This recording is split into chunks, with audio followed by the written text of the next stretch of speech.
If your deck is making those annoying creaky sounds, or you notice some loose boards, fixing it doesn't have to be a huge headache. So, first off, grab a screwdriver or drill and check all the screws or nails holding your deck boards.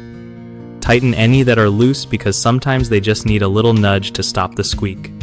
If you spot any rusted or broken fasteners, swap them out with new weather-resistant ones to keep things sturdy. Also, inspect the wood itself for signs of rot or damage. If a board is beyond saving, replace it before it becomes a safety risk. Don't forget to clean the deck surface so you can spot any problems early and prevent dirt from messing with the fasteners. Using stainless steel or coated screws can save you from this trouble down the line, since they resist rust better.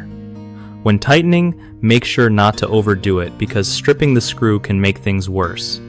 Lastly, if your deck is old, consider adding additional fasteners to help keep everything locked in place and reduce movement. One of the biggest mistakes people make when dealing with loose or squeaky deck boards is ignoring regular maintenance, which only makes the problem worse over time. Another common issue is using the wrong type of fasteners, cheap nails instead of screws that hold better and last longer.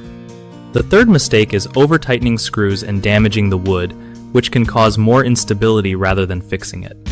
To fix these, start by setting a schedule to inspect your deck every few months.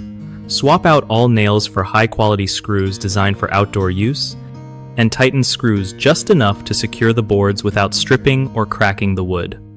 BigHomeProjects.com is a great spot for homeowners looking to find trusted local contractors who know how to fix deck problems without breaking the bank. For contractors, it's an awesome way to connect with clients who need their skills for everything from small repairs to full deck rebuilds.